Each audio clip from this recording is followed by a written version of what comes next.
The old man had been on the ground for 11 minutes before Amara stopped. She knew the exact number. She had been checking her phone every 60 seconds since she left the depot. Not out of anxiety exactly, but because that was how she worked. The package behind her was marked urgent, fragile, prepaid, and her manager Dio had made his position clear enough times that she no longer needed reminding.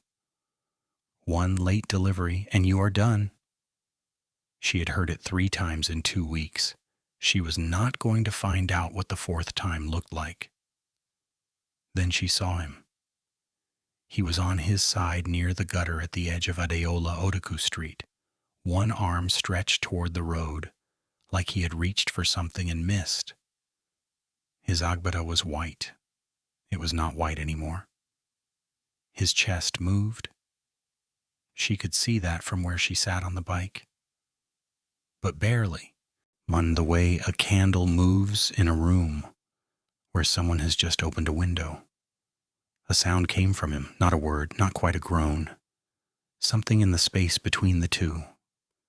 People were moving around him the way Lagos moves around everything, without deciding to, without pausing to consider it.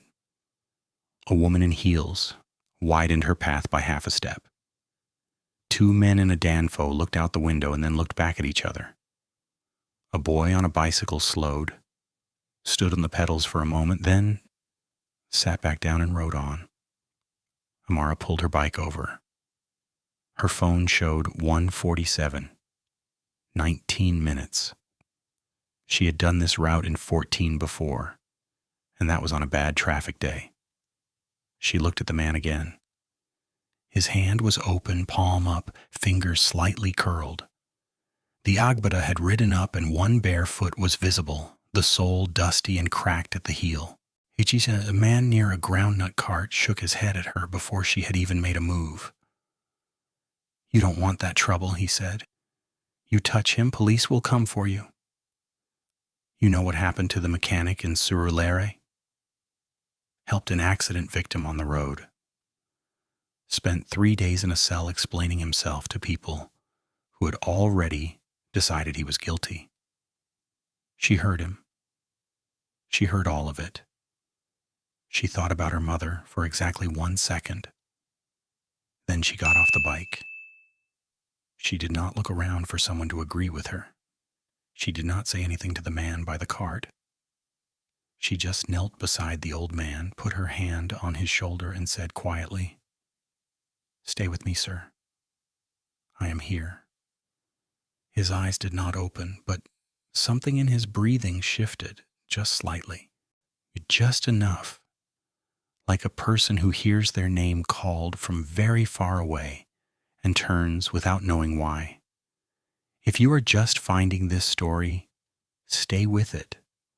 What this one moment costs her and what eventually comes back because of it is not something you want to walk away from. Subscribe now so you do not lose the thread.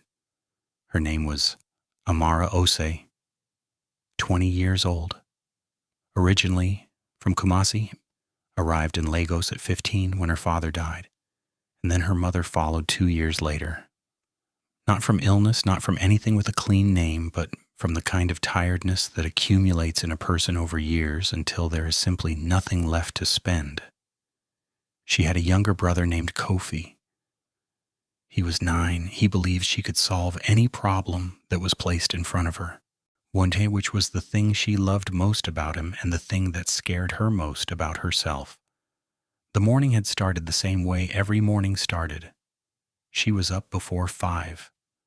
The room they shared in Mushin was a single room, just wide enough for the bunk bed, a reading table, and a small gas burner on a wooden stand near the window. She reheated jollof rice from 2 nights ago, packed Kofi's school bag, checked that his uniform was ironed, and braided her own hair in the dark, because the bulb would wake him, and he needed every minute of sleep he could get. She had decided that a long time ago, that his sleep mattered more than her convenience, and she had never reconsidered it.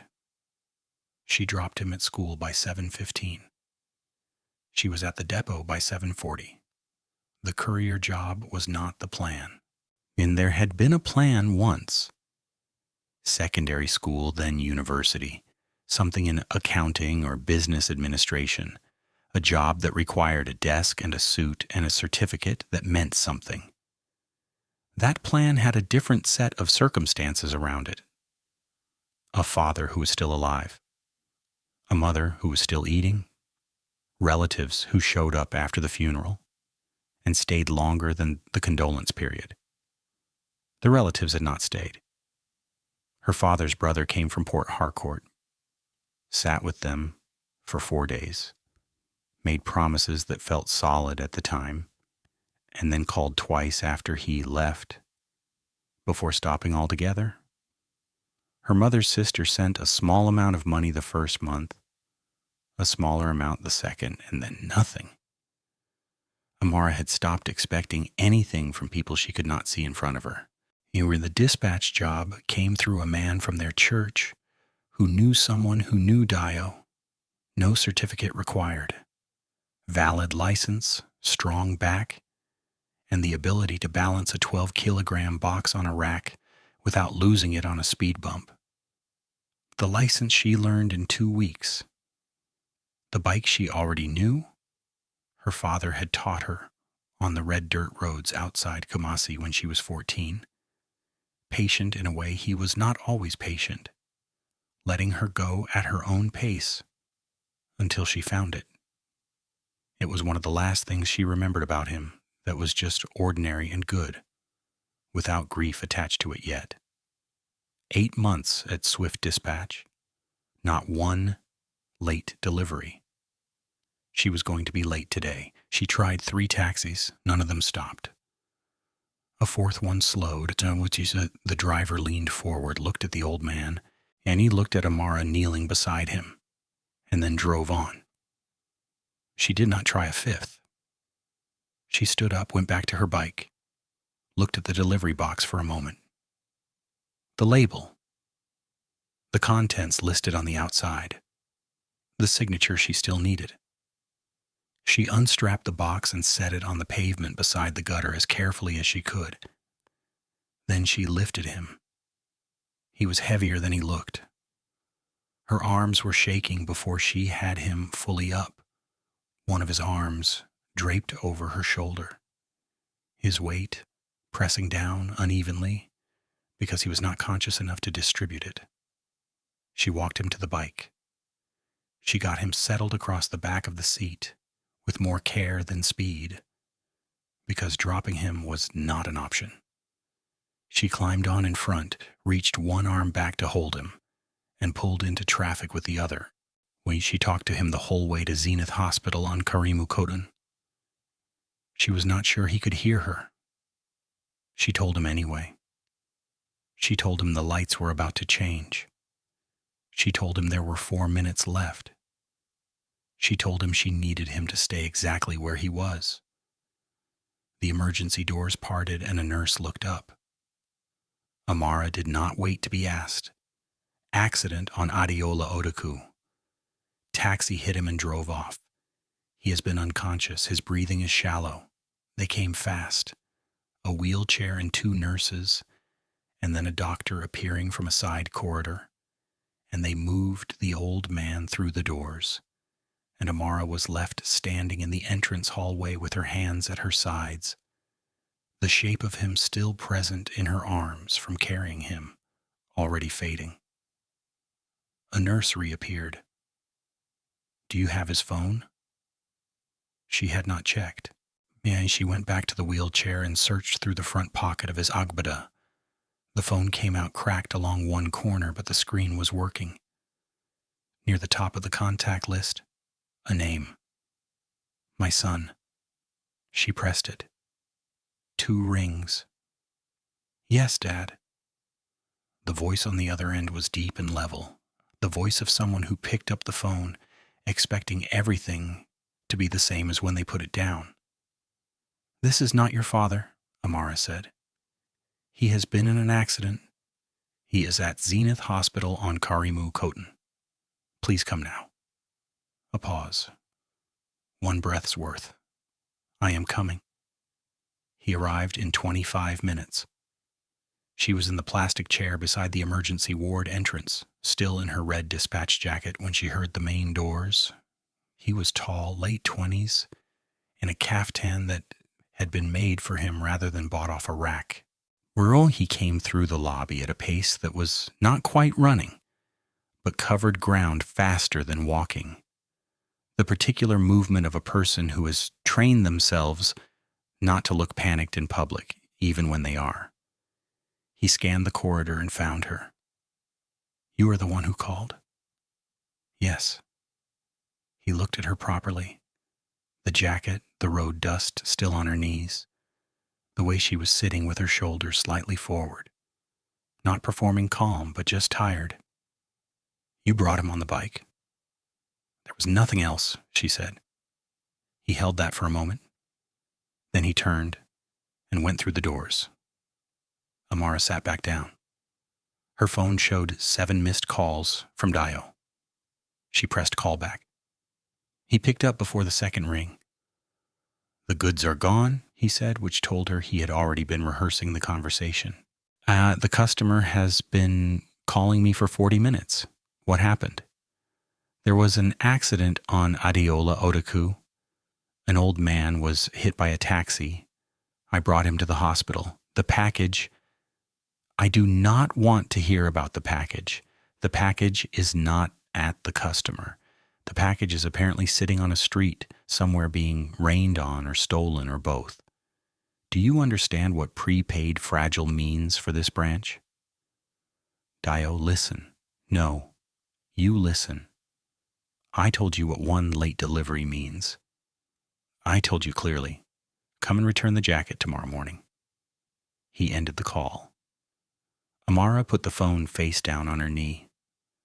Somewhere near the reception desk, a woman was on her phone, voice low and worried. A child down the ward cried for a minute and then stopped. The generator outside the building kicked up half a gear and the overhead lights held steady. She sat with the weight of it. Not with tears, not with the kind of feeling that needs an audience, just the flat and real press of it. The job was gone. The package was gone. Kofi's school fees were due at the end of the month, and she had 6,000 naira in the account, and it needed to be 8 times that. She had made a choice. She was sitting inside the consequences of it now, and she was not sure yet whether the word for what she had done was right or wrong. She was not sure they were separate things. The emergency ward doors opened. The man in the caftan came back out and walked to where she was sitting. He did not take the chair across from her. He sat in the one directly beside her. She noticed. My father is stable, he said. When the doctor said if he had been on that road another 10 or 15 minutes, it would have ended differently. She nodded. He was quiet. Then, the job is gone. It was not a question. Yes. He reached into the pocket of his caftan and took out his phone. His thumbs moved for a few seconds, then he raised it to his ear. Dio. This is Emeka Okafor. You just terminated a rider named Amara Osei. You are going to reverse that decision. You are going to replace the lost goods from the branch stock and reassign the delivery within the next 30 minutes. A pause. He listened. Then, I am not asking you, Dio. I am telling you. He put the phone down. Amara looked at him. Swift Dispatch is one of 7 branches under Okafor Logistics, he said. Your manager reports to my regional director. He said it with no particular emphasis, and the way a person gives directions, useful information stated plainly. She said, You did not have to do that, I know. He looked at her. What is your name? Amara Osei. Amara. He repeated it like he was committing it to memory. My name is Amika. Tell me who you are. She almost gave him the short version. She had a short version ready. A few sentences, no loose ends, nothing that invited follow-up questions. Fine. Managing, moving forward. But there was something about the directness of how he had asked, and the fact that he had just called her manager without announcement or ceremony, that made the short version feel wrong to reach for. She told him the real one. Kumasi, her father teaching her to ride when she was 14. Her mother 2 years after that. The uncle from Port Harcourt who called twice and then went quiet was the neighbor who watched Kofi for 6 weeks before her own life changed and she left. Dropping out. The dispatch job. 8 months on the bike. 1 late delivery, and now this plastic chair. Emeka listened without filling the pauses. He did not arrange his expression into something that performed understanding. He did not tell her he was sorry. He just listened to all of it and let it be what it was. When she was done, he said, "You had 19 minutes and a job you could not replace easily, and you still got off the bike." Yes. He sat with that for a moment. Then, "I want to meet your brother." That evening, a black Lexus came down her street in Mushin, and the whole block noticed. A group of boys playing by the gutter stopped their game and watched it park. A woman at the communal tap turned around and did not turn back. 2 men sitting outside the next compound leaned slightly forward. Amara felt it before she was even out of the car, the embarrassment arriving ahead of the moment, as it always did. She was seeing the compound the way someone who had never had reason to see it before would see it. The gate that leaned inward on its lower hinge. The pipe along the outer wall with the crack in it that she had patched twice with cloth and twice watched the cloth fall off. The plastic bucket stacked beside the tap, never quite evenly, because the ground was not even. She had kept the inside of the room clean. That had always mattered to her, that whatever they had was taken care of. But cleanliness and poverty are not the same thing, and they do not look the same from outside. Emeka said nothing. Kofi opened the door before they reached it. He was still in his school shorts, a pen tucked behind his right ear, and he looked at the man beside his sister with the open, unedited curiosity of a child who has not yet learned that staring at strangers is supposed to be impolite. "Who is he?" Kofi said. "His name is Mr. Emeka," Amara said. "He helped me today." Kofi turned to Emeka directly. "Did you see the accident?" "I came after," Emeka said. "Your sister was the one who helped." Kofi nodded. That tracked with what he knew about his sister. He stepped aside and let them in. The room had a single bulb in the center of the ceiling, a bunk bed against the far wall, a reading table with a rechargeable lamp, and a shelf where Kofi's textbooks were stacked with a care that was clearly deliberate, spines aligned, tallest on the left. Above the shelf, Achita, a photograph pinned to the wall without a frame.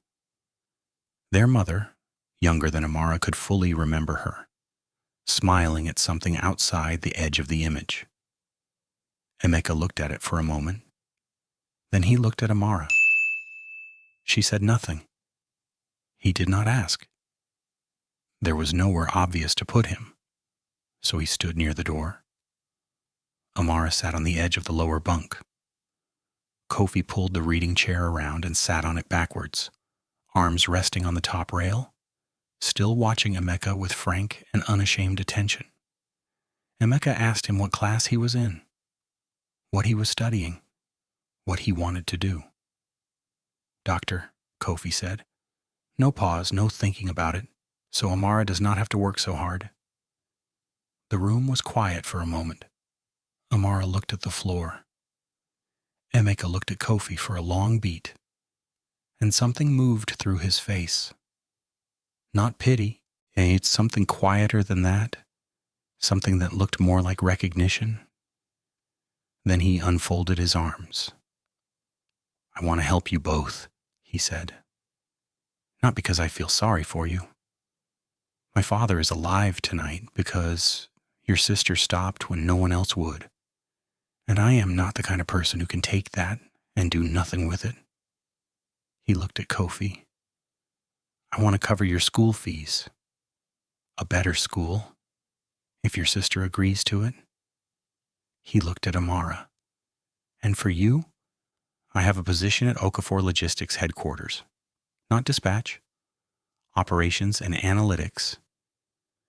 You know how this work actually functions from the road level up, and that knowledge is not something I can produce in a person by putting them in a classroom." Amara said, "I don't have a degree. We will deal with that. Part-time enrollment. The company will carry it." She was quiet.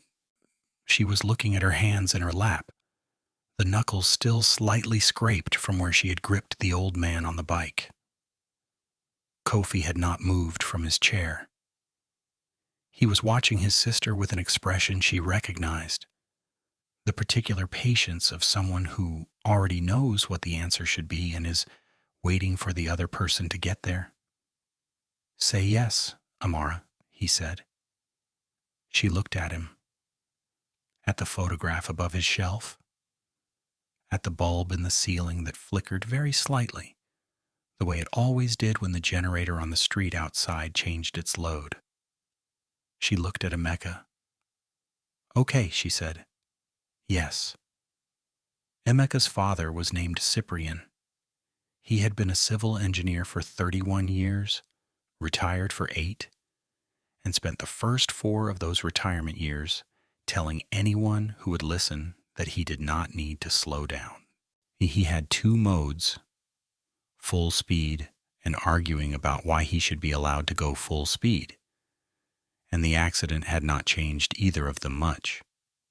3 days after Amara brought him in, he was already negotiating with the nurses about walking the hospital corridor by himself. A week after that, he was home. Amara met him properly on a Sunday afternoon 2 weeks after the accident. Emeka had asked her to come. She brought Kofi because Kofi had asked to come and because she did not entirely know how to say no to him when he asked for things that were reasonable. Cyprian was sitting in a wide chair by the window of the main sitting room when they arrived, one leg resting on a low stool, a newspaper folded in his lap. He looked at Amara when she came in, and he looked for a long time, in the way old men sometimes do when they are not pretending to be polite about it. "So you are the one who carried me," he said. "Yes, sir." "On a dispatch bike?" "Yes." He looked at Kofi. "And who is this?" "My brother," Amara said. "His name is Kofi." Cyprian studied Kofi for a moment. Kofi studied him back with equal seriousness. "How old are you?" Cyprian asked. 9, Kofi said. "How old are you?" Emeka, who was standing near the doorway, pressed his lips together. Cyprian looked at the boy for one more second and then laughed. A real laugh, the kind that uses the whole chest. He pointed at the chair nearest to him. "Sit here," he said to Kofi. "I want to talk to someone who asks real questions." Kofi sat. Amara watched her brother pull his knees up onto the chair, get comfortable, and begin asking Cyprian about the hospital. What it smelled like. Races whether the food was bad, whether he was scared when the car hit him. Cyprian answered every question with complete seriousness, and by the time Amara looked away, they were already deep in a conversation about whether hospitals should have better parking. Emeka appeared beside her. "He does that with everyone," he said quietly. "Your father?" "He means your brother." "Though yes, my father too." She smiled without meaning to. The weeks after that settled into something Amara had not experienced in a long time. A shape to the days that was not purely defensive. She started at Okafor Logistics headquarters the following Monday. The operations team worked out of the third floor of a building on Victoria Island, all glass and cold air conditioning and the low sound of people on phones. She was given a desk near the window, a laptop that was faster than anything she had used before, and a colleague named Temi who talked constantly but explained things without being condescending about it. She was not comfortable at first. She sat too straight. She said sir and ma too often. She brought her own lunch in a container because she did not know the protocol around the canteen and did not want to get it wrong. But the work itself she understood. The routing, the load distribution, the places where the system's logic broke down against the actual geography of the road. She had spent 8 months watching all of it happen from the ground, and now she could see it from above. And the translation between the two came naturally. 3 weeks in, where she sent a memo to the operations manager identifying 4 routes where dispatch delays were occurring because the system's estimated travel times had not been updated since before 2 new roads were closed for construction. The operations manager forwarded it to Emika without comment.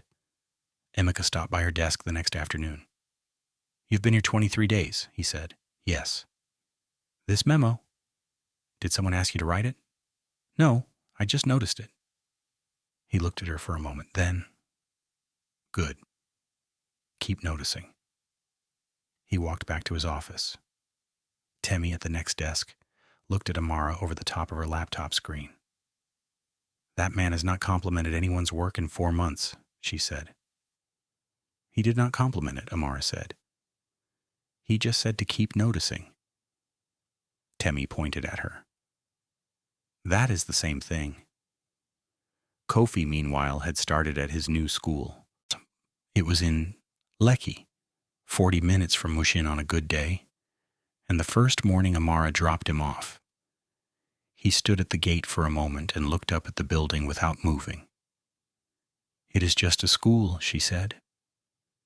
"It is a very big school," he said. She straightened his collar. "You have been carrying that pen behind your ear since you were 7 years old. You are going to be fine." He thought about this. Then he walked through the gate. She sat on her bike for a minute after he disappeared inside. Not moving, not checking her phone, just sitting with it. Emika's father had insisted from the beginning that Amara come to the house on Sunday afternoons. Not as an obligation, he was specific about this, but because, as he put it, this house has become too quiet, and Emika does not know how to fix that himself. It became a routine. She would come after church, Kofi would come with her, and they would sit in the main room while Cyprian interrogated Kofi about his week and Emika sat nearby reading something or pretending to. She noticed things about Emika in those afternoons, in the way you notice things about people when you are not looking directly at them. He was patient in a way that did not announce itself. He paid attention to small things. When Kofi mentioned something in passing, Emika would remember it the following week without being reminded. He did not perform warmth, but it was there, consistently, quietly there. She noticed that he watched her sometimes, when he thought she was not paying attention. She noticed that when she caught him doing it, he did not look away quickly, the way people do when they are embarrassed. He just met her eyes for a moment and then went back to whatever he was reading, as if he was not trying to hide anything but also was not ready to explain it yet. She did not say anything about it. Neither did he. 4 months after the accident, Amara passed her first university module examination. She had been attending classes 2 evenings a week after work, sitting in a lecture theater with students 3 years younger, doing assignments at the kitchen table after Kofi was asleep. She had not told anyone she was doing it except Temi, who had looked up her enrollment on the company system and confronted her about it with the enthusiasm of someone who had just discovered something wonderful. The result came on a Thursday evening. She opened the email at her desk after hours when most of the office had emptied. Business analytics. Its distinction. She sat with it for a moment. Then she took a photograph of the screen with her phone, opened her messages, and sent it to Kofi. 3 seconds later, her phone rang. "She told me you would do it," Kofi said without saying hello. "Who told you?" He said the woman who carried a dying man on a dispatch bike was not going to be beaten by a university exam. Amara closed her eyes for a second. She could hear in Kofi's voice that he was walking somewhere fast, the way he always moved when he was excited. She could hear Cyprian in the background. She could not make out the words, but she could hear the tone, warm and carrying. "Tell him thank you," she said. "Tell him from me. He is right here. Tell him yourself." She laughed. "I will tell him Sunday." She put the phone down. The office was quiet around her. Outside the window, and Victoria Island was doing what it always did at this hour, exhaling the day, horns thinning out, the light going soft at the edges. She thought about Adiola Odeku Street, the groundnut cart man telling her not to get involved, the 4 taxis that kept moving, the delivery box sitting beside the gutter. She thought about her mother, that 1 second on the road before she got off the bike. She thought, "I did not know. I had no idea what that moment was going to turn into. I just got off the bike." And then she picked up her bag and went to find her brother. 6 months after Amara joined Okafor Logistics, Emka asked her to walk with him in the garden behind his house one evening after dinner. It was not unusual, and they had walked there before, the 4 of them, after Sunday meals. But Kofi and Cyprian had stayed inside. And the way Emeka asked had a particular quality of intention to it. The garden was lit with small lights buried in the ground along the path. It was quiet. The kind of quiet that felt deliberate, like the city had agreed to give the moment some room. He did not speak immediately. They walked the first length of the path without talking, and she did not try to fill it. Then he said, "I need to tell you something I have been trying to find the right moment to say for several months." She said, "All right." He stopped walking. She stopped too. "I have been watching you," he said. "Not in a way I'm proud of. I mean that I have been watching you try to not need anything from anyone and doing it extremely well, and I have found it," he paused, "I have found it very difficult to be around." She looked at him. That is a strange thing to find difficult. Not when you want to give someone something and they are too careful to receive it." She did not say anything. He reached into the pocket of his trousers and took out a small box. He did not kneel. He just held it out to her the way you hand something to someone you trust, directly, without theater. "I am not asking you because of what you did for my father," he said. "I am asking you because of what you are. I have watched you work.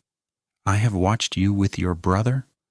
I have watched you with my father, who has, for the record, told me approximately 12 times that I should not wait any longer before I do this." She looked at the box, then at him. "You have been planning this for a long time."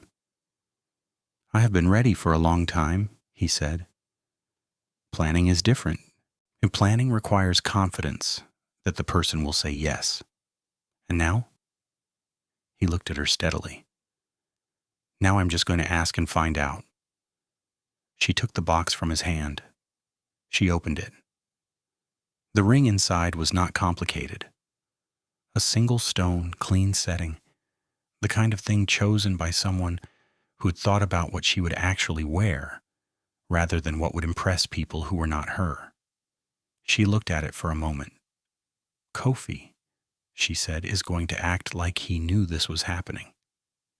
He did know, Emeka said. I asked him 3 weeks ago. She looked up. You asked a 9-year-old for permission. He is nearly 10, Emeka said, and he said yes immediately. He also said I should not make a big speech because you find them embarrassing. She laughed. And yet here we are. This is not a speech, Emeka said. This is a question. Augie, she looked at the ring again, at the garden around them, the small lights in the ground, the dark shapes of the trees. Yes, she said, yes. He took the ring from the box and put it on her hand, and then he held her hand for a moment without letting go, not because there was anything more to say, but because some moments are worth holding still inside for as long as they last. Inside the house, through the garden window, Cyprian was watching. He turned to Kofi, who was beside him. She said yes, Kofi said. Of course she did, Cyprian said. I knew that girl the moment I saw her. He sat back down in his chair. Kofi put his pen behind his ear and went back to his textbook, because that was what she would have wanted him to do. The wedding was in April, 7 months later. Not large. Amara had been clear about that. She did not want something that felt like a performance. She wanted the people who actually belonged there. They came. Temi from the operations team, who cried before the ceremony started and denied it afterward. The nurses from Zenith Hospital, who had been on duty the night Amara brought Cyprian in. Emeka had tracked them down personally and sent each one an invitation. 3 women from Amara's church in Mushin, who came together and sat in the same row and sang louder than anyone else in the room. The operations manager who had received her memo and forwarded it without comment. A group of Kofi's classmates who had not been invited but whose parents had heard the story and asked whether they could bring them, and to whom Amara had said of course. Cyprian walked her down the aisle. He had insisted on this 2 weeks before the wedding, and in the particular way he insisted on things. Not a question, just a statement of what was going to happen. She had not argued. She had just straightened his lapel and told him not to walk too fast. He walked at exactly the right pace. Kofi stood at the front beside Emeka, wearing a suit that fit him properly because Emeka had taken him to get it measured. He had his pen behind his ear.